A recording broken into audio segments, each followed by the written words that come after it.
Welcome to NarrativeNook Audiotales, where enchanted stories come to life. If you enjoy our stories, please subscribe, like and share to support our channel. Enjoy listening. Tristan and Felix alighted from their cars and walked towards Sophie and Isabel respectively. Oh my God. Who exactly are these two men? Look at their cars. That's nothing. Didn't Mason also drive such luxury cars in the past? The Laird family is pretty affluent. Regretfully, Mason can no longer walk right now. It's really a pity. Yeah. What's there to envy? Sophie is obviously a jinx. If Mason hadn't gotten together with her, he wouldn't have ended up in such a state. The girl wore a distinctly envious expression on her face, but she repeatedly emphasized that it was nothing significant. Ah, I'm so jealous. Why are there always so many handsome men around her? They're all more handsome than the last. Oh well, forget it. Let's not talk about her anymore. Irritation swamps me whenever I think of her. I've got a few tickets for the Wheelers' concert tonight. Do you all want to go together? The girl who was speaking brandished the tickets in her hand, looking all smug. At the mention of the Wheelers, the rest of the girls started shrieking. Of course. The Wheelers is the most popular rock band now. I love their main vocalist. Can you give me a ticket? I'll buy it from you. Here. I don't mind even if I have to pay you. Sell a ticket to me, please. I want to go too. I'm a big fan of the Wheelers. Tristan opened the car door for Sophie. This time, he opened the door to the passenger seat. He carefully shielded her head with his hand, afraid that she would bump her head on the frame. I can manage, Mr. Tristan. It's just getting into a car. Can he not treat me like a kid? I know you can manage, but I always can't help doing such things when I'm with you. Do you mind it very much? That had Sophie at a loss for words. All right then. It doesn't seem to be something worth minding anyway. Likewise, Felix opened the car door to the passenger seat for Isabel. Thank you. At once, Felix went silent. When he heard those two words from her, words eluded him, and he didn't know what to say. The Wheelers' concert this time was held at the biggest stadium in Gypsdale. By the time they arrived, tens of thousands of fans had already begun queuing up. Despite the chilly weather, their enthusiasm remained strong. They even had the logo and name of the band on their faces. Mark and the others have really succeeded. Even after experiencing all that darkness, they still walked toward the light. Although Sophie was no longer part of the band, a sense of pride inundated her. What's wrong? Tristan inquired as he took her hand upon noticing the change in her mood. I stood together with them at one time. That was the darkest period in my entire life. If it weren't for them, I might not have been able to walk out of it. Tristan didn't know everything about her past yet.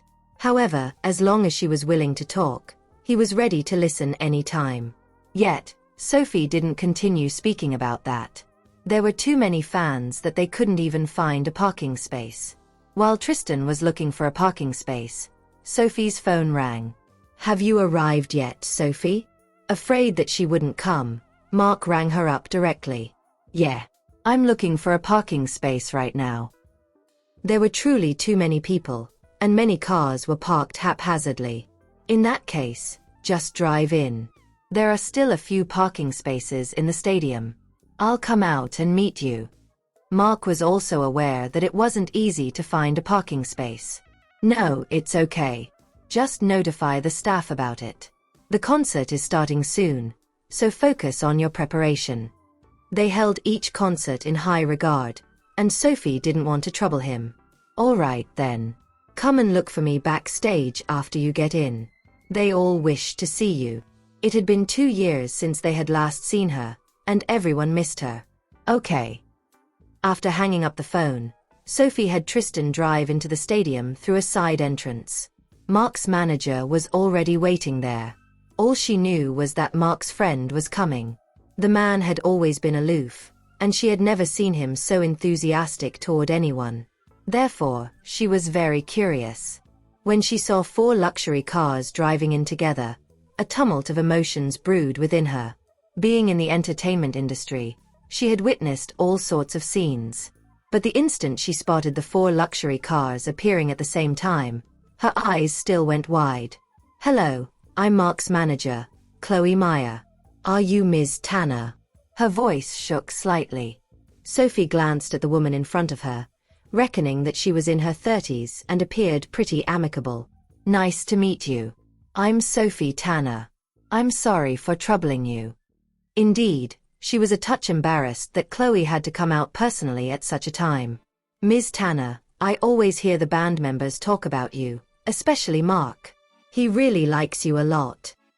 Chloe promptly remarked smilingly. "Mark is indifferent to everyone. Only when he mentions her will the tender side of him show." "I see." Sophie didn't comment on that. Chloe couldn't help stealing a peek at Tristan. "This man looks as if he's not to be trifled with.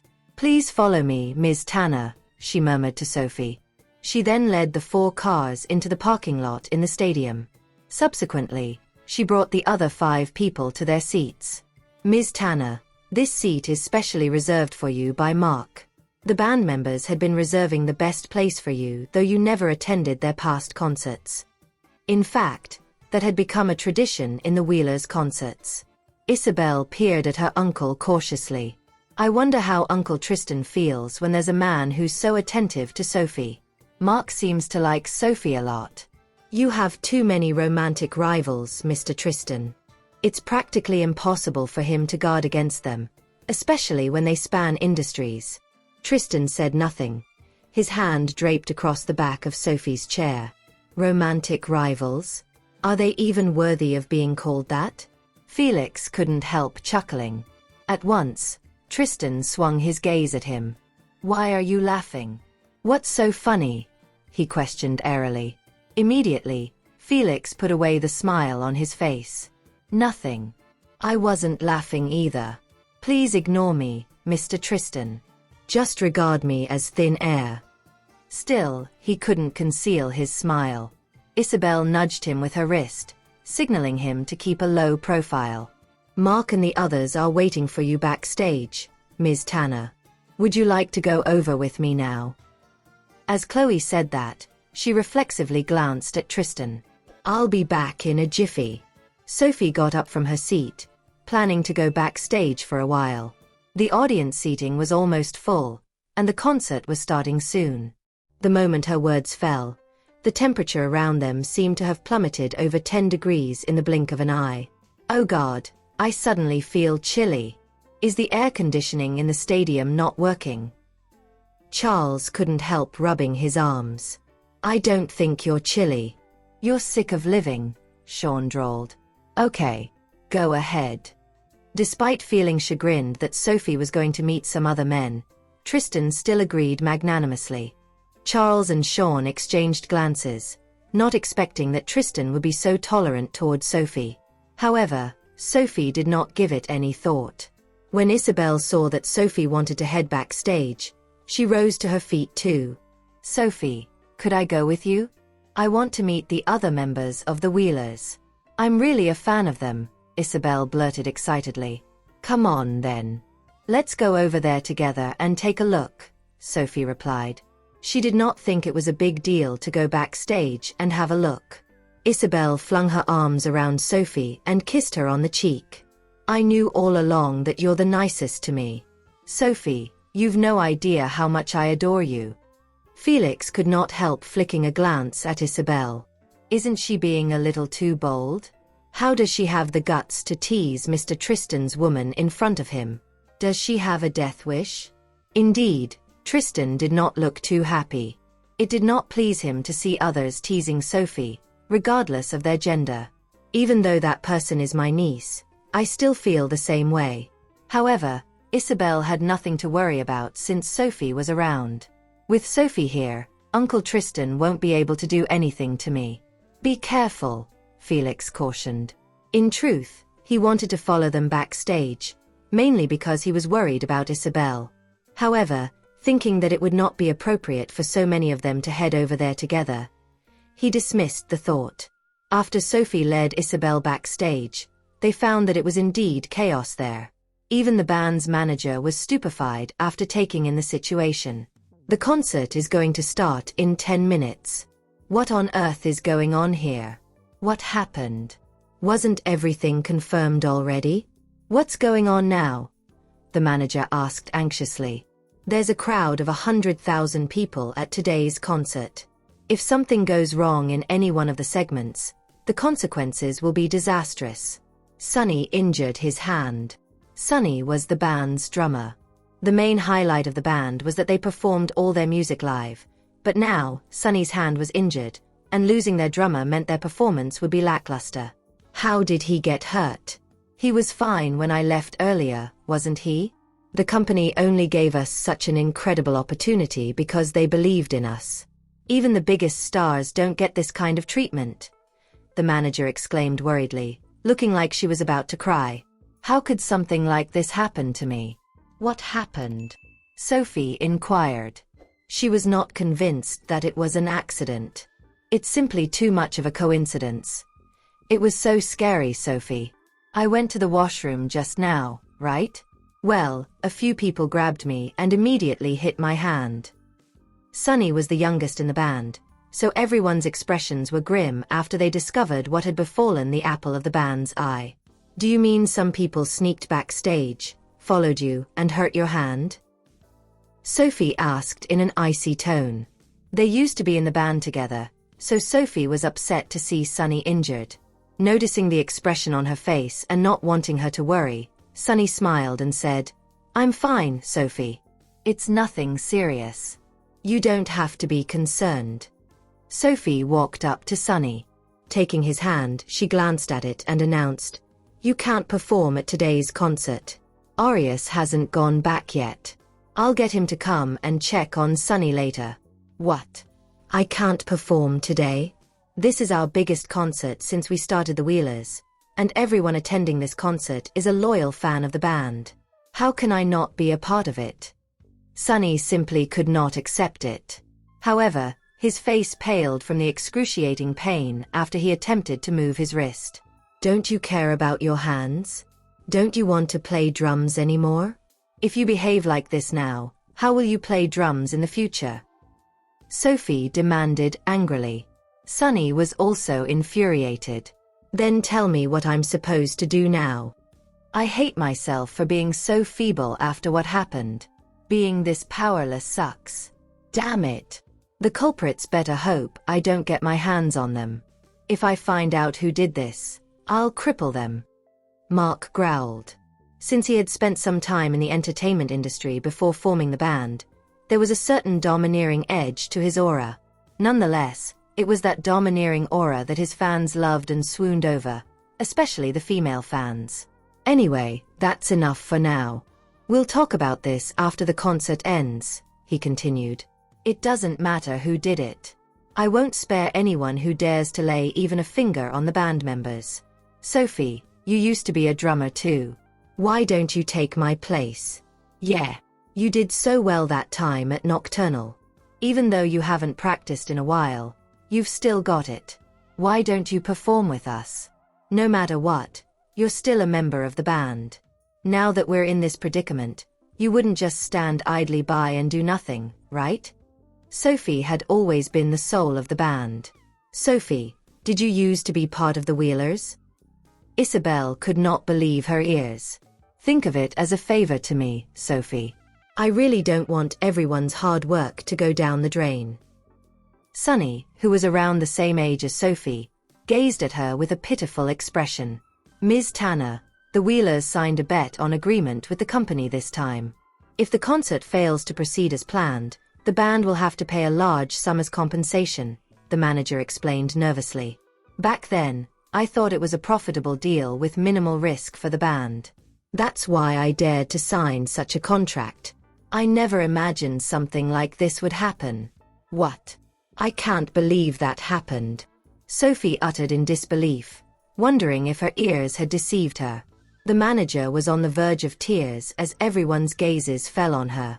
"Now that I think about it, it must have been a trap the company deliberately set up for us. And what else could the reason be besides money? All the band members have worked tirelessly, so why would it even matter if they got some dividends in return? All they want is a compliant band, Mark mused. But there's no way I'd be that kind of singer. I have my own dreams. I want to take rock music to greater heights. Realization finally dawned on Sophie as she glanced at Mark. That's true. How could Mark possibly be compliant? Every one of the band members is ambitious, and any one of them would be perfectly capable of giving those popular singers a run for their money. Okay, I understand. In that case, the concert will have to go on. Sonny, give me your stage clothes. Oh, and Mark, give me the set list for today's concert, said Sophie. There are only a few minutes left before the concert. Fortunately, Sonny is a drummer. I'll be able to look at the music score, so it shouldn't be much of a problem. The other band members were overcome with excitement when they heard that. It had been a long time since they played together with Sophie. They genuinely liked Sophie and had always enjoyed making music with her. Since Sophie and Isabel had been backstage for some time, the latter said. Sophie, in that case, I'll head outside first and let Uncle Tristan know what happened. Otherwise, he'll get worried. Okay. Let him know what happened, and tell him not to worry. Sophie had not performed on stage in a long time, and she realized she actually missed the thrill of it. The manager asked a makeup artist to go over and do Sophie's makeup. While getting her makeup applied, Sophie pored over the music score. What a relief. Even though I wasn't in the band for the past 2 years, I've listened to their songs. On top of that, the Wheelers are very popular, so their music gets played everywhere. Seeing that they were actually going to let a girl still in her teens go on stage, the manager's assistant could not refrain from saying, "Are you sure she'll be all right? She doesn't look like she can do it." This isn't like one of those arts and culture performances in school. It's a concert in front of 100,000 people. Many rookies would still find such a situation intimidating even after debuting for some time, let alone a young lady like her. Zip it. I told you to keep an eye on them, and what did you do? Where were you just now? If you'd listened to me, we wouldn't be in such a pickle. The manager snapped, utterly furious. I've been closely involved in the planning of this concert from the preparation stages until now. I only stepped away for a few minutes. And look at what happened. What on earth was this assistant of mine doing? I did listen to you. But Sonny wanted to use the washroom. Don't tell me I should have gone in with him. The assistant protested indignantly. What's the big deal anyway? I just wasn't given a chance. Otherwise, I'd be way better at singing than Mark. All Mark sings is that god-awful music. The manager watched as the makeup artist did Sophie's makeup, put a wig on her, and helped her change into Sonny's stage clothes. At the end of it all, the manager was dumbfounded to see a stunningly handsome young man standing before her. Ms. Tanner, you look amazing. That outfit really suits you. Dressed in men's clothes, Sophie exuded an irresistible allure that was enough to make one's face flush and heart race. Sophie was rather pleased when she saw her reflection in the mirror. I look really good dressed up in men's clothes. Meanwhile, Isabel had returned to where Tristan was. Seeing that she came back alone, the latter raised his eyebrows and asked, "Where's Sophie? Wasn't she with you?" Sophie said she had something to do and told me to come back first. Don't worry, Uncle Tristan. Maybe Sophie wants to give you a surprise. Previously, Sophie had already surprised everyone at Nocturnal. This time at a concert with a 100,000-strong audience, Isabel was certain that Sophie would give them an even bigger surprise. Felix also moved closer when he saw Isabel acting all mysterious. "Isabel, what's Sophie up to? The members of the Wheelers are all guys, and every one of them is even more alluring than the other. In fact, that lead singer of theirs is as handsome as Mr. Tristan. Aren't you at all worried about leaving her alone with them?" Having always seen Tristan calm and collected, Felix had a sudden wish to see Tristan jealous. Isabel gave a cold snort. "Felix, do you really think the lead singer of the Wheelers is comparable to my uncle? How could Sophie ever fall for Mark Wheeler? With such an outstanding man like Uncle Tristan around, Mark is nothing, she quickly said gushingly. All right. The concert is about to start. Pipe down and watch the concert.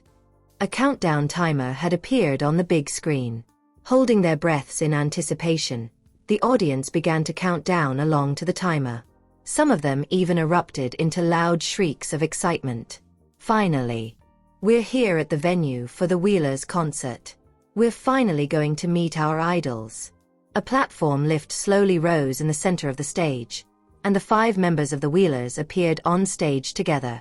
They were decked out in gorgeous costumes, and they were all slender and tall with long legs. After the platform lift stopped, Mark walked over to the microphone. At the same time, Sophie, who had a mask on, shot a glance at Tristan, who was sitting among the crowd, before going over to sit behind the drums. Oh my goodness. What happened? Did Sonny get an injury on his face? Why is he wearing a mask? Someone exclaimed. Another person said, Wait a minute. That's not Sonny. Sonny is a little taller than that guy. What on earth is going on? However, that mysterious hottie appears to be very handsome too. You're right. He's so handsome. The mask adds to his charm, doesn't it? What am I going to do? I think I'm falling for another guy. Although Isabel had already known Sophie would go on stage, a wave of excitement still washed over her as she saw the latter standing there in a mask. Is there something wrong with my eyes? Why does it seem like that's Sophie on the stage? Felix could not help but rub his eyes. My eyes aren't playing tricks on me, are they? Just like that, Sophie was about to perform at a concert in front of 100,000 people. Since her appearance on stage, Tristan had not uttered a single word. Even with a mask on, he could tell it was her with just one glance. There were just some people who possessed such a strong presence. He continued fixing his gaze on Sophie. That's what my Sophie deserves. She deserves to shine brightly. Anywhere she goes, she's bound to be the center of attention, dazzling like a brilliant diamond. Meanwhile, Sean mused. That really is Mr. Tristan's girlfriend. I never paid much attention to the entertainment industry before this. What's her relationship with the Wheelers? Sean was a man of few words, but Sophie had too many identities, and he could not resist the urge to find out more about her. Charles shrugged, also looking puzzled. I know as much as you do. Everything that I know, you do too. There are too many intriguing things about Sophie Tanner. While they were talking, the concert had begun. The first song was a rock tune, and Sophie playing the drums was an incredibly captivating sight. That's so cool. What should I do? I've fallen in love with Sophie again. Isabel exclaimed, her sentiments echoing those of all the other female fans present. Felix was very upset when he heard that. I always thought my love rival would be a man among men. But lo and behold, it turns out to be Sophie. Isabel grasped Tristan's hand in excitement. Uncle Tristan, do you see that? That's our amazing Sophie. She's truly incredible. You have to make her yours, got it? Of course. Sophie is like the brightest star in the galaxy. No matter where she goes, my eyes will always go straight to her at first glance. That must be what they call attraction. That's right. I'm fatally attracted to her. Even if I have to scale mountains or dive into deep seas, I'll definitely find her and stay by her side to protect her. After Mark finished singing the first song, he removed the microphone from the stand. Everyone, thank you for coming to our concert. Let me introduce the first generation member of our band, Tanner. The moment he said that, Sophie stared at him. What the hell is he doing? Doesn't he know that I have no intention of appearing in front of the crowd? I would say the Wheelers will not be here if not for Tanner. Because Sonny has gotten injured, Tanner is here today to replace him. Tanner, we are very happy to perform with you once again. Mark looked at Sophie with deep affection. Just as he finished talking, the fans started screaming wildly. They were completely impressed by Tanner's performance earlier on. Even if all she did was sit there in silence, every move of hers seemed to drive the fans into ecstasy. Before they realized it, they were totally bowled over by her. Coming up next will be a solo performance by Tanner. That segment was meant for Sunny. Now that he could not make it, Mark had deliberately given that opportunity to Sophie. Sophie could not help but sigh. However, she still nodded and agreed. Since he had already said it out loud, there was no way she could turn him down. Otherwise, news of discord within the Wheelers would definitely become a trending topic the next day. After being with them for nearly a year, she knew how much they loved to perform for their fans. Have they rehearsed this before? I doubt that. There was simply no time. Sophie has been called on to the stage at the last minute. Isabel could not believe Mark would pull such a stunt. Is he not worried? There's no need for any rehearsal. I'm certain that she will pull it off wonderfully. Tristan was very confident about Sophie's performance. As far as he was concerned, Sophie had always surprised him and excelled in whatever she did. The drumsticks seemed to have become alive when they were in Sophie's hands. That was Sophie's solo performance, and she had to finish it on her own. Sophie had written that song herself, and it took her quite some time to complete it. Yet, it fitted right in. Have all of you ever heard this song before? No. That's so cool. That's right. There are no lyrics in this song. Yet, it manages to make my blood boil with excitement. Yeah. This song will definitely become popular. I can't believe I have never heard of this song before. This must be the Wheelers' new song. They must be warming up for the new album if they are playing it now. All of the fans had fallen in love with the new member of the band. This is freaking cool, Isabel also could not help but mumble. Mr. Tristan, you have such good taste. I have always thought that you are with her because of her pretty face. Now, I realized that Sophie is so much more than that. Sophie is so good with the drums. Awesome. Unbelievable. The song had finally come to an end. Thunderous applause rang out and screams erupted among the crowd. Boo-hoo. What am I supposed to do? Looks like I will have a new idol now. Me too. Sorry, Sunny. But, this time around, I'm in love with someone else. On the stage, the other members of the band exchanged glances and smiled. That's right. The Sophie we knew is back. That cool and awesome Sophie is finally back. Tanner, I know you will never let us down, said Mark proudly. All right. Up next, Crazy, for all of you. Mark returned to his position and started strumming his guitar. Naturally, the song Crazy was equally explosive, and everyone in the audience even sang along too. Isabel started singing too. When Felix saw her so happy, a smile appeared on his face too. That was the Isabel he knew. Carefree and daring. When she was with Sophie, she seemed genuinely happy and free of restraints. The concert hit one high after another. Soon, it was Mark's solo performance, so the rest of the band went to change their costumes. The few of them were used to removing their clothes the moment they went backstage. They had forgotten that Sophie was there until they heard her clear her throat. It was only then they stopped whatever they were doing. Sophie, we are sorry. We have forgotten that you are here. Why don't you go in there and change your clothes? Changing rooms were available. However, they changed right there and then in order to save time. Sophie nodded before taking Sunny's clothes in with her. Once she was done and came out, she found that the rest of them were gone. Tristan, on the other hand, had snuck backstage quietly. What are you? Before Sophie could finish her question, Tristan pulled her into his arms.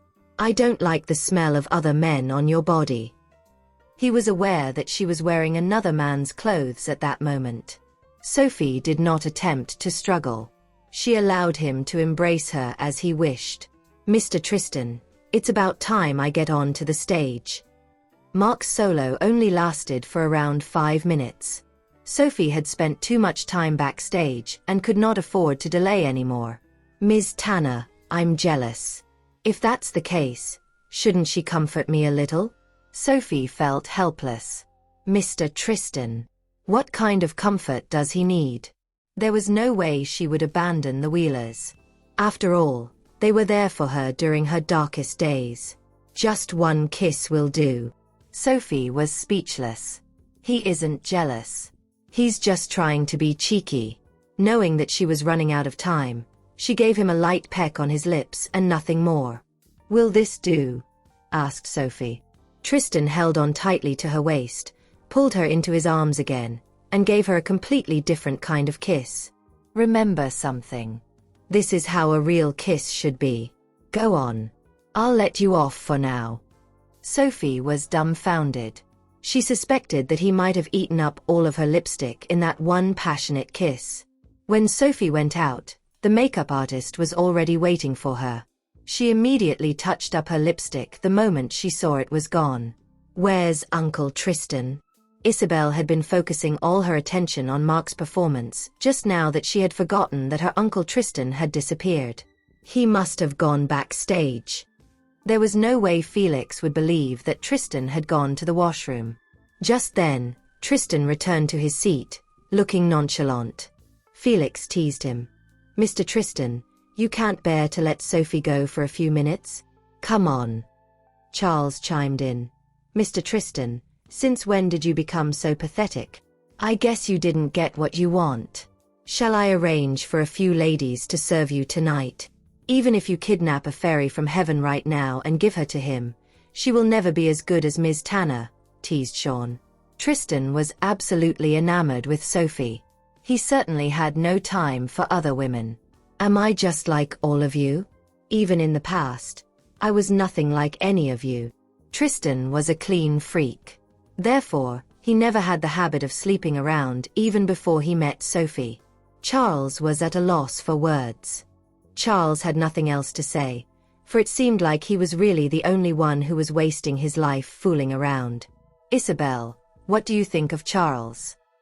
Isabel blinked. Charles? Isn't he a little too old?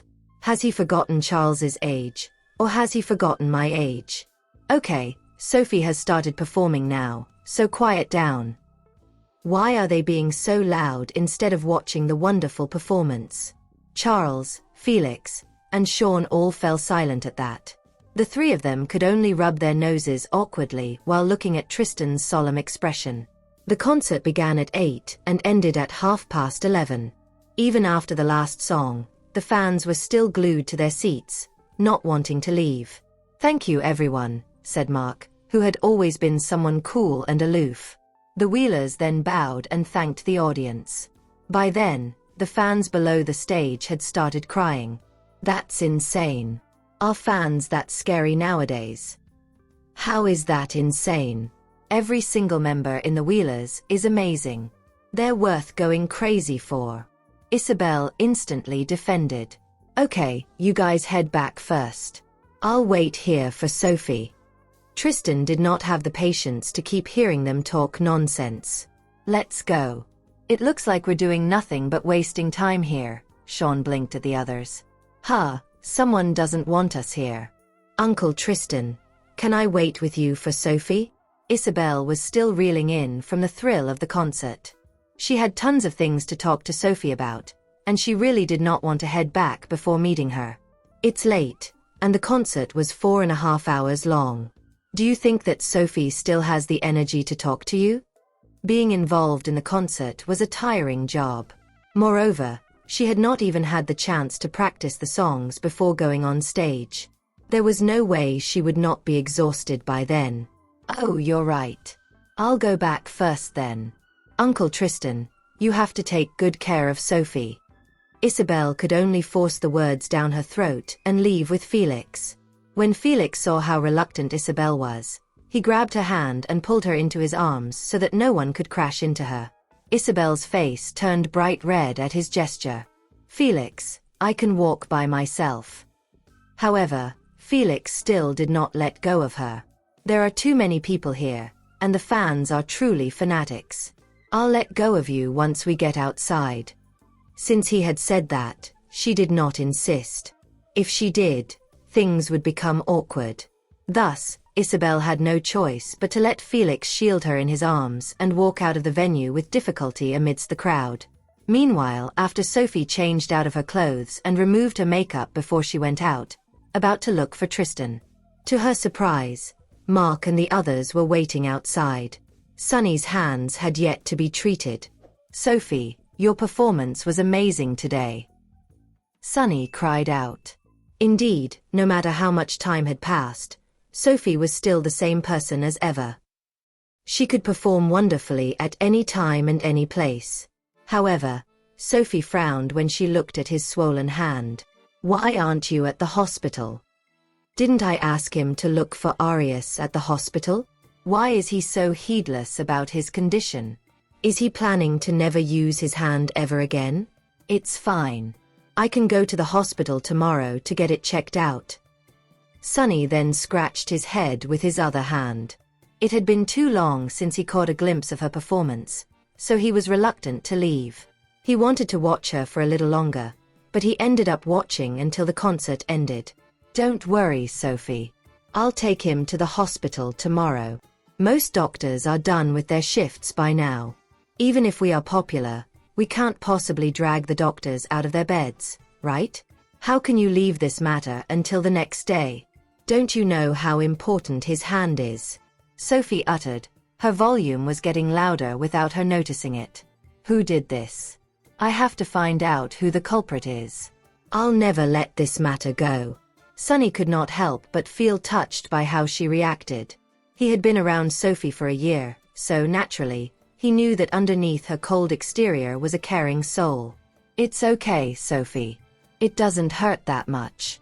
If I go tomorrow, I'll be able to see a specialist instead. We're going right now. The rest of you should go back. I'll take Sunny there." "Sophie!" Sunny cried out. Tears welled up in his eyes as he was really touched. "That's enough. Stop looking at me in that way. Let's go." Sunny had already removed his makeup, and once he put on a mask, she was sure that they would not attract unnecessary attention even if they were to go to the hospital. "I'll come with you." No matter what, Sophie was still a girl, and it was unsafe for her to be out this late at night. The others were certain that she would not be able to find a specialist at the hospital to give Sunny a checkup. However, Sunny could only give in at her insistence. "It's fine. My friend is waiting for me outside. I'll go with him." "Sunny, come on." "Mark, I'll be leaving now then. Head back and rest earlier. All of you must be tired from the performance. Don't worry about me. My hand is really fine." With that said, Sunny went out with Sophie through the back door. Mark was still worried, and he tried to go after them, but his teammates stopped him. "Forget it, Mark. You know how Sophie is. No one can change her mind about the decisions she has made. It's good that she didn't let you go. You're the representative of the Wheelers, and many people know you. If fans recognize you at the hospital, it'll be a big problem." Mark knew that the members were right, but he just could not be at ease. After Tristan received Sophie's call, he drove out. As Sophie and Sunny came out through the VIP lane, not many fans were there to see them. Tristan did not say anything when he saw her exiting with a young man. "This is Sunny, the Wheelers' drummer. His hand is injured, so we're taking him to the hospital," Sophie explained to Tristan before calling Arius. Just as the call went through, Arius' voice traveled out of the speakers. "Sophie, you're calling me so late at night. Are you feeling lonely? Do you want me to go and warm your bed?" teased Arius. "Arius, do you still want to go home?" came Tristan's icy voice. Immediately, Arius hugged himself. "This man is so boring. It's not as if I've said anything." "Mr. Tristan, what are you doing? I dare you to lay a finger on me. Let's see if Sophie's going to let you off. Sophie and I are really close. She'll definitely decimate anyone who dares to hurt me. There's no way you can threaten me." "Is that so? Then you should ask her who's the more important person to her. You or me?" Tristan was very upset. "Does everyone I come across have to make a comparison with me? They're really getting on my nerves. Sophie, look, he's bullying me again. Say, who's more important to you, me or him?" At that moment, Arius looked as if he was going to end both Sophie and his own life if she were to tell him that he was not important to her. That's enough. Can you stop with the nonsense? Where are you right now? Are you at the hospital? Sophie was done entertaining the two childish men. What's wrong? Are you hurt? Or is it that arrogant Mr. Tristan? I really hope he's the one who's hurt. He's always trying to steal her away from me. I hope he's injured in a way that he can't be treated. Don't worry. I'm not hurt, and Mr. Tristan isn't either, Sophie muttered, exasperated by Arius' childishness. I don't care where you are right now, but come to the hospital instantly. One of my friends is injured. Okay, I got it. I'll go to the hospital right away. Don't panic. As long as I'm there, nothing's a problem. Ask Mr. Tristan to drive slower. It's fine if he dies, but I'm not going to let him off the hook if you're injured. Arius, I hope you'll have the courage to repeat this in my face later. Indeed, Tristan was gradually becoming more and more childish around Sophie. It was mainly because Arius was someone special to Sophie, so he could not actually hurt him, for Arius mattered a lot to Sophie. Otherwise, he would have murdered Arius countless times by then. The other man was simply annoying. Hence, Tristan mulled over how he was going to get Sean to make arrangements and teach the annoying man a lesson later. Sophie, he's threatening me. Arius complained. Sophie was speechless, so she just hung up the call. Arius gasped when he heard the telltale sound of the call being ended. Holy crap, Sophie. What kind of attitude is that? How can you do this to me? This is too much. Arius was not amused. What did I do wrong? Am I not the most important person to Sophie? How can she do this to me because of this evil man? This is too much. She's crossing the line. I'm never going to believe in her words anymore. Arius was heartbroken, but the moment Sophie appeared at the hospital with Sunny, he had gone back to his normal state. Sophie, is he your friend? Arius looked at the young man from head to toe. Yes. His hand is injured. He's a drummer, so his hands are important to him. You'd better take a good look at it. Sophie pushed Sunny over to Arius. All right. Leave this to me. As long as I'm the one on this case, these hands, even if they were broken, can be fixed and will be as good as new, Arius reassured confidently. Sunny knew that he was not as popular as his leader. Seeing that the man in front of him was Sophie's friend, he went ahead and introduced himself. Hello, I'm Sunny. Sunny, let's go. I'll take you to do a checkup now. Sophie, you should go back first. I'll send your friend home once I'm done with his treatment. Okay. Don't be mean to him. Both were speechless, and Sunny mused. Do I look like I'm an easy target? Sophie, can you not think of me as a monster? Arius grumbled. Do I look like an evil man who is interested in minors? Okay, we're leaving now. He won't dare to do anything nasty. Tristan then grabbed Sophie's hand and turned to leave. Let go of her, Tristan. Don't touch her. I have to worry about you being with her. Sophie, don't listen to his nonsense. Got it? A man like him is clearly a douchey man, Arius hissed. However, Tristan shot him a look, and Arius instantly grabbed Sunny's hand. Sophie, did you see that? He keeps glaring at me. I'm so scared. Ha ha ha ha. Sunny burst into laughter looking at Arius. Oh my, Sophie, this friend of yours is very interesting. Arius then turned to glare at Sunny, who was beaming. Boy, I'm a doctor, and the fate of your hand lies with me. What's with that bright smile on your face? Do you not want to get your hand treated anymore? Sophie sighed. No one could stand the way Arius acted. I'm leaving. Not wanting to waste her time on Arius anymore, Sophie grabbed Tristan and left. The corner of Arius' lips twitched. Does Sophie not love me anymore? Did she just leave without saying goodbye to me? Why is she doing this to me? Let's go, Sunny. Nevertheless, he took Sophie's friend as his friend too, so he was friendly to the young man. Arius then wrapped his hand around Sunny's shoulder and went further into the hospital. Sophie did not let go of Tristan's hand until they were out of the hospital.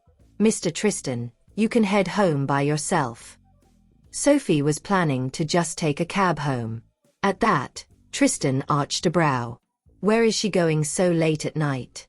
It's late, and it isn't safe for you to stay outside alone. Let me send you home before I go home. It isn't safe for me? I think those people who bum into me should be worried about that, Sophie joked, but what she said held a tinge of truth in it. Are you going to look into Sunny's matter? Leave this to me. I'll deal with it in a way that you'll be satisfied with. The people at Sky Media has gone too far. He could not believe that they actually had the guts to hurt Sophie's friend. Okay, I trust you. Since Tristan had told her that he was going to deal with it, Sophie was certain that she would receive a satisfactory outcome. After all, she had great trust in him. After sending Sophie home, Tristan called Charles. The Quigley family was involved in the entertainment industry, so he was the best person to carry out the investigation. At midnight, Charles was with a young model. The young lass had a fantastic figure, and she was all in to have a good time. Right in the middle of their passionate moment, and just as they were one step away from the real deed, Charles's phone rang. Who the hell is that? Charles wished he could murder the person on the other end of the line. Who is it? He bellowed into the receiver. I really hope you're calling because of an emergency. Oh my, I am about to have a jolly good time. The ringtone nearly frightened my heart into oblivion. Charles. Tristan furrowed his brows. Who is he losing his temper at? Upon hearing that it was Tristan, Charles quickly put on his clothes. Mr. Tristan, what's the matter? Please don't make me suffer even if you're feeling aroused but didn't get laid at this time of the night. Charles was distraught. Why do I have such a tough life to have encountered a lunatic like Tristan? His practice of abstinence has nothing to do with me. I need a good time now. The young model then came closer to Charles again, but he pushed her away. She fell to the ground and pouted at him. However, after seeing Charles's facial expression, she dared not approach him anymore. She was all naked. There is something I want you to look into, and I want the results by tomorrow. What is it? Charles sobered up when he heard that something serious had actually happened. Tristan then told him about what happened earlier that night. All right, I got it. I'll send someone to look into this. Anything in relation to Sophie had to be dealt with immediately. Otherwise, they would have to face Tristan's terrifying wrath. Once Tristan was done with the call, Sophie poured a glass of hot water for him. Sorry for the trouble and thank you, she said, for he had helped her friend out. Tristan pulled her into his arms. Okay. Although I don't want to let you go, you've worn yourself out tonight. Hurry up and take a shower then go to bed. Okay. Performing at a concert was truly a test of stamina. It was especially so with the Wheelers, for they performed everything live. Hence, Tristan was right about Sophie being knackered. After Tristan adjusted the water temperature and filled the bathtub, he pushed her into the bathroom. Enjoy your bath. I've added 2 drops of essential oil in it. That essential oil could help Sophie sleep better. Okay, you should head back. When did he become such a strange person? Okay. Tristan then closed the door behind him. Sophie only took off her clothes after hearing the door close. Then, she stepped into the bathtub. Tristan had filled the tub with water of the right temperature, so she was completely at ease soaking in the tub. After the bath, and by the time she came out of the bathroom, it was almost 1 in the morning. Right then, her phone rang. Hey, Butterfly. What's the matter? It was late, and something must have happened for Butterfly to look for her at a time like that. Bad news. Phantom. Someone found our headquarters. What? Their headquarters was located in a remote spot, and no one would be able to find it. I'm contacting the others right now. There are only a few middle-aged people at the headquarters right now. Who did that? So what if they find out the location of Wings of Light's headquarters? What is most precious in that place are not the computers but the members. The Diamond members were all away from the headquarters, so they did not have to panic that much. Clayton Zales. You've heard of him, right? He is from the Zales family in Gypsdale. Okay, I understand. Sophie knew what was going on upon hearing that name. Do we need to change our location? It's fine. I'd like to see what Clayton's trying to do. Phantom, regardless of everything, these people aren't people we should mess with. I'd say it's best for you to not go online for the next few days. Clayton was clearly trying to nab Phantom by creating such a ruckus. After all, there were an infinite number of people like Clayton, who wanted to find out who Phantom was. Clayton had caught them off guard, and that was why things had turned chaotic. It's all right. It's quite late now. You should rest earlier. This isn't anything important. It's just Clayton. I don't even need to dwell much on him. In the meantime, Clayton was standing in the courtyard of a dilapidated house. Are you sure that Phantom is in a rundown place like this? I've been passing by this place so many times, but I never thought that the famous hacker Phantom would be here. Even then, Clayton did not believe that the headquarters of Wings of Light was located there.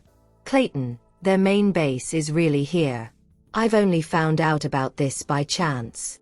If not for the reliability of his information source, he would not have believed the news too. After all, the net worth of each member in Wings of Light was tens of millions, let alone the Diamond members. All of them were people that major corporations around the world wanted to hire. Right then, Felix arrived with his men. When he saw Clayton, he could not stop himself from mocking. Clayton, why are you here instead of sleeping? It's midnight. Clayton looked at him warily. He had only just arrived after receiving the news. In fact, he had yet to enter the place, but Felix was already there. Could it be that he found out about the base too? Clayton knew all along that Lombard Group had been searching for Phantom. Mr. Northley, I'm only here for a stroll because I'm bored. However, I would like to know why you're here, Clayton replied. Felix had evidently brought more men to the location than him. Thus, confronting Felix head-on would be a bad idea. Sorry, Clayton, but this is the spot that Mr. Tristan is interested in, so go home and don't come here again. You should know that Mr. Tristan doesn't like to see you around. You, Clayton's subordinates could not bear it anymore, so they dashed toward Felix. Mr. Northley, we were the ones who found this place, so stop trying to lord over us. Felix did not even bother sparing them a glance. So it's yours just because you found it first? Why don't you ask Mr. Zales if he dares to say this in front of Mr. Tristan? Felix was Phantom's big fan, so when his subordinates found out about the place, he rushed over immediately. He was glad that he had come in time. Otherwise, Clayton would have taken his favorite hacker away. By then, Clayton's facial expression looked pretty awful. Disregarding everything, Clayton was a man of power and status in Gypsdale. Thus, Felix's words embarrassed him. On the other hand, Felix was delighted to see the infuriating scowl on Clayton's face. What's the matter? Am I not speaking the truth? What's there for you to be gleeful about, Felix? Did you think that you'd be anyone if not for Tristan?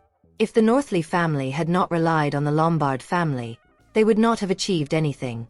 Who gave you the courage to act high and mighty despite having the need to rely on someone else in life? Do you all see that? That's jealousy. You want to butter the Lombard family up too, but Mr. Tristan didn't give you the chance to do that. Felix did not think that it was anything embarrassing to be closely connected to the Lombard family at all. He still felt that Tristan was the top banana in Gypsdale, and Tristan was more capable than any one of them. Clayton only became even more irked at Felix's expression. What's the matter? Are you still not going to leave? Are you still trying to go head-on against Mr. Tristan? Felix taunted with a grin. You. Clayton was livid, and he wanted to give it to Felix. Unfortunately, the power he had did not allow him to do so. We're leaving. Clayton still could not challenge Tristan, but that was all right.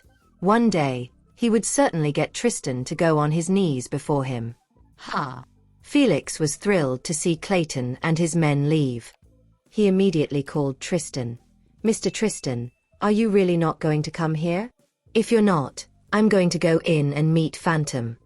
Tristan was just done with his shower when Felix called, and he only had a towel wrapped around his body. He had such a great body. His Apollo's belt was simply enticing to anyone who saw it. As Tristan dried his hair, he said, "Do you think that you'll be able to meet Phantom if you go in now? You've been going after Phantom for such a long time, but you still don't know how well Phantom can hide from us?" Felix turned quiet, but he did not give up yet. He was sure that he would be able to finally meet Phantom. "I'm not going to talk to you anymore. I'm going in." With that said, Felix ended the call and headed upstairs. However, upon entering, he was greeted with the sight of a flawlessly renovated place with not a single soul around. "I've deliberately given up on my sleep and come all the way here only to see this," Felix roared at his men. "Mr. Northley, we don't know why things turned out this way too. This is indeed Wings of Light's headquarters, but there isn't anyone around at all. It's not as if we're feeding you the wrong information." Felix then walked around to scan the surroundings. "No one's allowed to touch anything here. These are all Phantom's possessions. How can ordinary people like them touch Phantom's devices? Mr. Northley, they're just computers." "Isn't he overreacting? What do you mean by, they're just computers? Is the computer the main point?" "The main point is the person who has been using these computers." To sum it up, Felix was truly a hardcore fan of Phantom. He worshipped Phantom's skills. Thus, his men hastily reassured, "All right, we won't touch anything." It's no joke. He's completely head over heels for Phantom. Felix wanted to turn on the computers to find out what was in them. However, when he thought about how the computers belonged to Phantom and about how he had a favor to ask of Phantom, he kept his hands to himself. That night, Sophie fell into a deep sleep. When she woke up, Butterfly called again. "Phantom, someone else came, and no one dared to touch all our things after that." "I see," Sophie muttered flatly. "Who was it?" "It was Felix Northley, the CEO of Northley Group. Everyone who came to our base is a big shot." "Okay, got it. Keep Clayton busy. Otherwise, he will just bother us if he has nothing to do." "All right," replied Butterfly. "Also, no need to change location. No one would dare disturb you," added Sophie with a yawn. Phantom. Butterfly knew how formidable Phantom was, but this matter was not that simple. "Just trust me." Holding her phone in one hand, Sophie pushed the bathroom door open with the other. "I'm going to take a bath now, so I'll hang up first. Tomorrow is the final exam." Final exam? Realization dawned on Butterfly. Had Sophie not mentioned that, Butterfly would have forgotten she was only an 18-year-old girl. "Yeah, don't worry. No one would dare harm you." Sophie was sure no one would have the guts to mess with her people. "All right then." She's right. Their target is Phantom, after all. Nobody has ever seen her in person though, so even if they find the Wings of Light's headquarters, they can't do anything. By the time Sophie went to school, it was already 8:30. Once Isabel spotted her, she pounced on the ladder. Had Sophie not reacted fast enough, she would have been knocked over. "Sophie, if you have a fan club, I want to be the leader of it," she expressed. Sophie is too impressive. She totally rocked that concert yesterday. What the hell? What did Sophie do to deserve a fan club? You're out of your mind, Isabel. Yeah, even if you want to be someone's fan, at least idolize a beautiful young man like Tanner. You are the ones out of your minds. What does me being someone's fan have to do with you? Mind your own business, Isabel retorted, clearly discontented. They don't know who's in front of them now. I wonder how they'd react if they found out the Tanner they mentioned is the same Tanner in Sophie Tanner. But I guess Sophie doesn't want her identity to be exposed. Besides, Sophie is just as amazing as that Tanner, uttered Isabel proudly. How dare you say that? Do you know who our Tanner is? He's the Wheelers' drummer.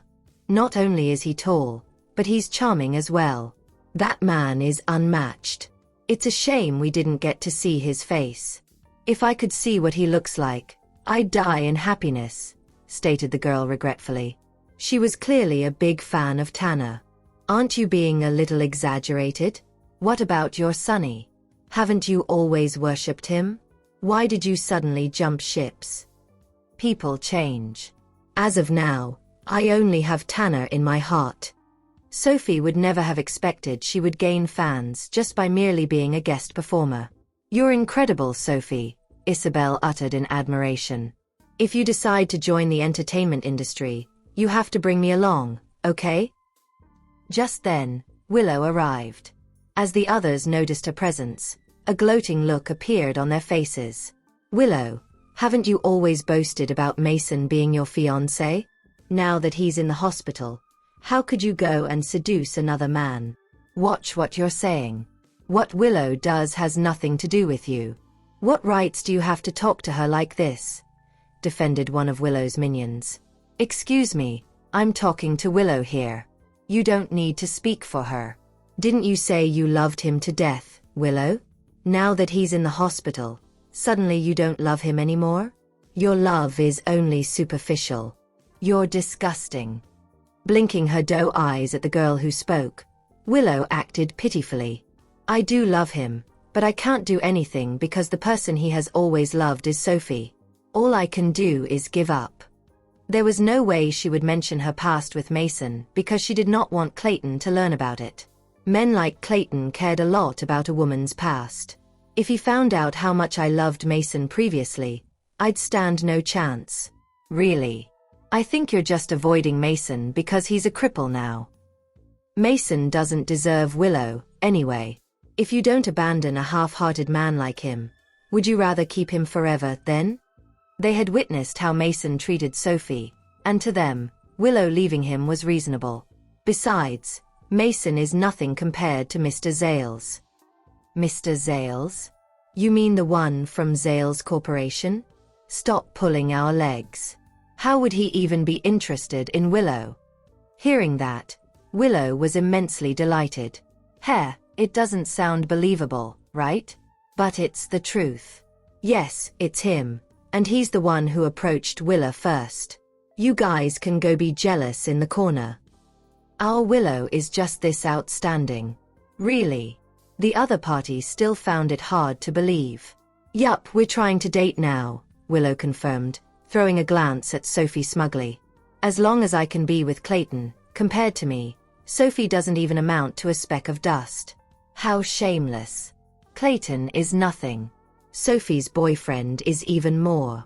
Isabel, stop, Sophie interjected, for she found it useless to argue with Willow.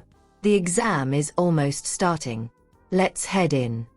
In Gypsdale Premier High, the student seats during the examination were arranged according to their grades. So Sophie, Willow, and Isabel were placed in the first examination hall. You're such a marvelous person, Willow. Not only are you pretty, but you have good grades as well, unlike a certain someone. If not for luck at that time, it would have been embarrassing for her. Now that she's in the first examination hall, let's see how she'll cheat. Even though Sophie had excellent grades the last time, people thought it was the result of her cheating, as they did not believe she could do this well. Your jealousy is showing, girls. Trust me, even if Sophie doesn't study for a week, she'll still surpass all of you, uttered Isabel, not even bothering to conceal her proudness. There was no need to, anyway. Pfft, we know you're merely bluffing. Do you know how strict the invigilation in the first examination hall is? Also, phones are not allowed in this time, so somebody here is doomed. Not wanting to hear their nonsense any longer, Sophie pulled Isabel inside. See how guilty she looks, Willa. If she didn't cheat and had gotten her good grades honestly, she wouldn't have escaped. If you do well this time, you'll definitely crush that shameless girl. Don't talk like that. She's my sister, said Willow, putting on an act once more. Grades mean nothing when I have Clayton by my side. Sophie will still lose to me either way. Willow was so full of herself that during the examination, she was busy coming up with ways to get Clayton to fall for her. When she snapped out of it, 1.5 hours had already passed. She did not have enough time to complete the essay. Exiting the hall, Willow looked a bit absent-minded. My God. I'm going to have bad grades. How will I face Mom when the time comes? Once the students left the examination hall, they started complaining and swearing. Damn it! Who the hell came up with those questions? There was this one question that I couldn't understand at all. Yeah, and that essay as well. I didn't know what I was answering. Damn it! It's over. I'm going to fail. My mom is going to force me to study during our already short period of holiday. Ugh, why is my life so hard? What did you think of the exam, Willow? Since Willow was an excellent student, her friends were curious about her opinion. Upon hearing their conversation, Willow, who was initially worried, was relieved. Since they found the exam hard, I'm sure Sophie didn't do well too. As long as she also fails, my reputation won't be tarnished. Yeah, the questions were hard this time, she stated with a faint smile. Just then, Sophie and Isabel walked over to them, and the group immediately stopped talking. Noticing that, Isabel let out a snort. Were you guys gossiping about Sophie? Well, it doesn't matter because she'll defeat all of you in this examination, said Isabel, not afraid she would cause trouble at all. Ha! You think she's a genius or something? The exam was difficult for everyone, but it's easy for Sophie. One of the girls refuted, enraged. Yeah, it wasn't difficult, responded Sophie nonchalantly, successfully rendering everyone speechless. What they? Can't she at least fake modesty? Let's go. We have a math exam next. Let's go back and take a nap. This round of examination was the same as the university entrance exam. They had a few hours gap between each paper. The questions were hard, Sophie, Willow remarked, as she could not bring herself to believe that Sophie found the exam easy. Maybe for you, but not for me. Even so, we can't do anything about it, can we? Different people have different levels of intellect, so you don't have to brood over it. Isabel was stumped by Sophie's words. Ha ha ha. Sophie is too vicious. Willow clenched her fists when she heard that. Why are you so proud, Sophie? Don't you think we'd know if the questions were easy? Now I seriously doubt where you got your answers in the last exam. How did someone who can't even distinguish between hard and easy exams get good grades? I think you just didn't understand the questions. Something's wrong with you, uttered Sophie. Not wanting to entertain Willow further, Sophie pulled Isabel away. Hearing what Sophie said about her, Willow wanted to make a fuss, but upon recalling what had happened to Angie, she decided against it. That Sophie is way too audacious. Why does such an arrogant person exist? Don't mind her, Willow. You've been studying hard recently, so you'll surely surpass a failure like her. At that, Willow's expression darkened. Since her full attention had been on Clayton recently, she had had no time to study. I'll go first. Exiting the school and entering the car, Willow fished out her phone and looked at it. Clayton still hasn't called. Is he not interested in me anymore? When the driver was about to drive away, he spotted Clayton and Sophie conversing. Ms. Tanner, isn't that Mr. Zales? Willow looked over, and upon seeing how Clayton smiled at Sophie, she felt perturbed. Why does Sophie always get the things I can't, even when I do it by all means? She had done everything she could to please Clayton, but the latter still remained indifferent toward her. Don't worry, Ms. Willow. You're better, so you'll definitely get Mr. Zales. Meanwhile, Isabel stared at the person in front of her warily. Who are you? What do you want? Of course, she knew the man was Clayton, but she could not figure out why he had approached them. I mean no harm. I just find Ms. Tanner here interesting, and I'm here to be friends with her. Even when Isabel was wary of him, Clayton did not take it to heart. Instead, he stared at Sophie smilingly. I'm not interested in being your friend, responded Sophie with a shrug. She did not mind her manners when it came to the people she disliked. Also, your girlfriend's watching. Sophie glanced in Willow's direction. Of course, Clayton noticed the latter as well. She's not my girlfriend, he clarified. At this time, Willow had already exited the car and was nearing them. Upon hearing Clayton say such a sentence, she felt her heart shatter into pieces. She had been worried about the man not liking her, and he had just confirmed it for her. However, upon thinking Clayton might take a liking to Sophie, she knew she could not let that happen. Hence, she straightened her back and walked toward Clayton, stopping in front of him. Putting on a smile, she stated, "Didn't you say you'd wait for me? This is my younger sister, Sophie. Sophie, this is Mr. Clayton Zales." Upon hearing that, Isabel could not help but sneer. What is she doing? What are you doing, Willow? Introducing your boyfriend to your sister? Such a shame though, because Mr. Zales just admitted you're not his girlfriend, Isabel mocked. Although I don't like Clayton, I love to see Willow being put in her place. She was so smug about it earlier, only to end up like this. Serves her right. She's always wanting to brag in front of Sophie, but she has nothing to brag about in the end. How pathetic she is. Clay, She had never addressed him in that way before, but now, all she could do was look at him pitifully in the hopes that he would notice the other two girls were her bullies. However, she was blatantly ignored when Clayton turned to Sophie instead. You sisters look so different. Sophie had no intention of wasting any more time with him, so she held Isabel's shoulder and started walking away, planning to go have lunch. Excuse us. Seeing Sophie's proud behavior, Clayton felt drawn to her. It had been a long time since he had last met such a character. Everything about her attracted him, be it her looks, figure, or personality. Whether Sophie was playing hard to get or not did not matter to him. He liked her. Sophie, this will not be our last encounter. Remember my name.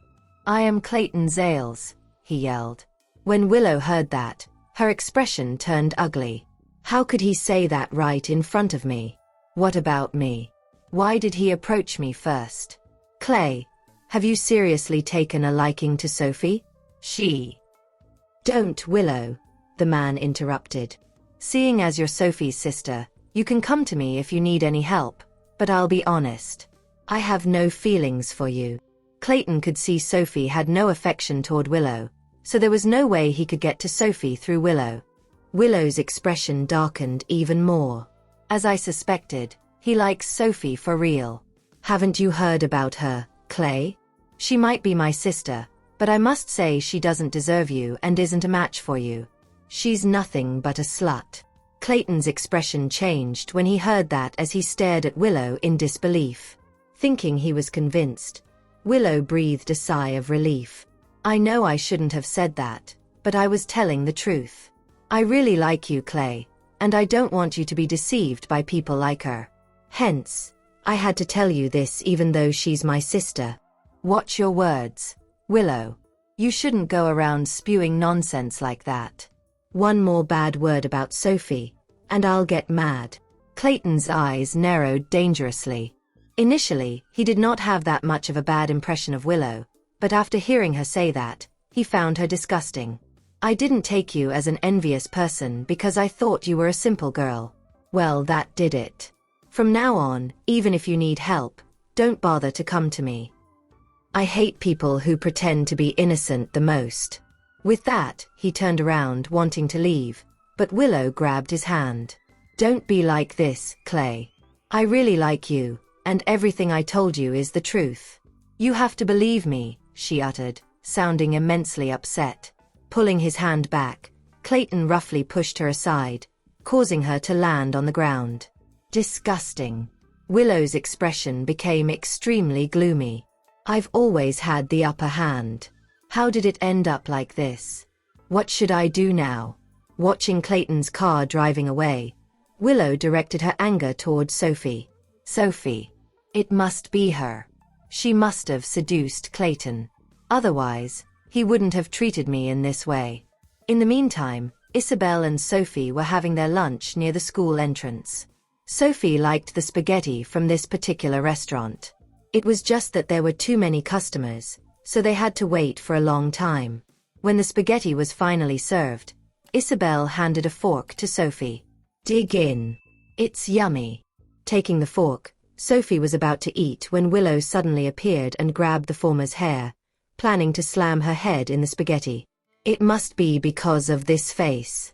It must be because she's too pretty that everyone's spellbound by her. Everything will change if I ruin her face. Sophie. Witnessing the scene, Isabel was anxious. She wanted to help, but she found herself completely powerless. Willow's action caused a bloodthirsty glint to flash across Sophie's eyes. "Let go," she roared. Like a mad woman, Willow continued to press Sophie's head down. Furious, Sophie grabbed Willow's hand and immediately stuffed it into the spaghetti. As the food had just been cooked, it was scorching hot. Willow did not expect Sophie would still gain the upper hand even in this situation. Her hand was in so much pain that tears rolled down Willow's cheeks. Every student in the restaurant was shocked by the scene. At first, they did not think Willow had this crazy side. Then they were frightened when Sophie took action. At this moment, she seemed like a demon straight from hell.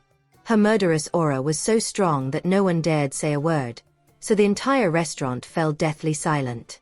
Even when the owner of the store snapped out of his shock and approached them, he still did not dare to say anything upon noticing the look on Sophie's face. "Haven't I given you a chance? You thought I didn't have the guts to do anything to you, huh, Willow? Who does she think she is to lay a hand on me? No one else would dare lay even a finger." Isabel was also taken aback by this side of Sophie. After all, Sophie had always remained calm, regardless of the situation. Willow's ear-piercing shriek echoed throughout the store, but nobody dared say a word other than Isabel. "Sophie, you need to let go. If she doesn't relent, Willow's hand will be ruined."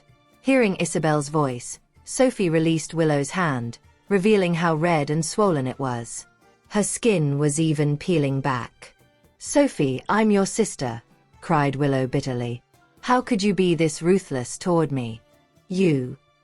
Weren't you the one who made the first move? You're lucky I only did it to your hand. You, on the other hand, planned to ruin my face. What? Can you not stand my face that much? Hey, she has to go to the hospital now.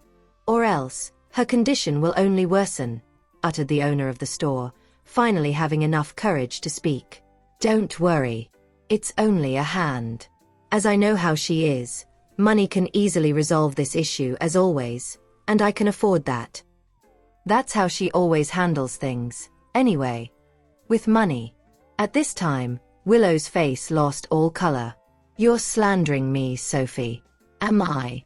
You were the one who sent Angie those photos on the forum, were you not? Angie must be suffering now. Don't you want to help her?" "What? Willow's the one who sent the photos? My God, how could someone hate their sister this much?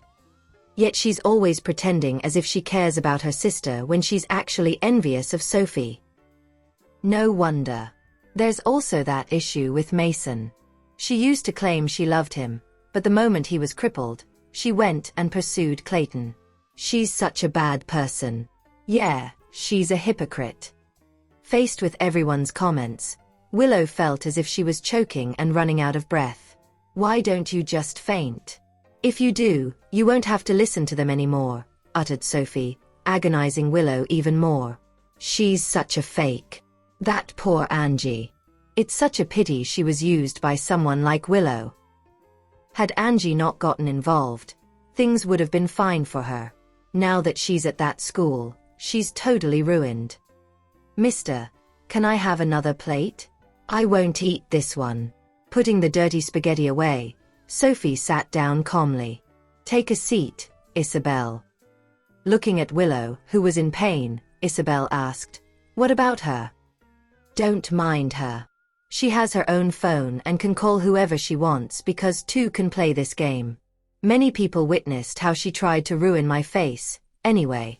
Also, mister, I believe there are surveillance cameras here, right?" Willow was about to call the police, but upon hearing Sophie's words, she thought about what had happened to Queenie. In the end, she had no choice but to give Charmaine a call instead. "Mom, I'm hurt." Not ending her sentence, Willow burst into tears upon hearing Charmaine's voice. She could not hold Thank you her for listening. emotions back any longer. If you have enjoyed this story, please like and share so others can see it too. Also hit the subscription button and notification bell so you can be notified on our next release. Thank you for your support. God bless you.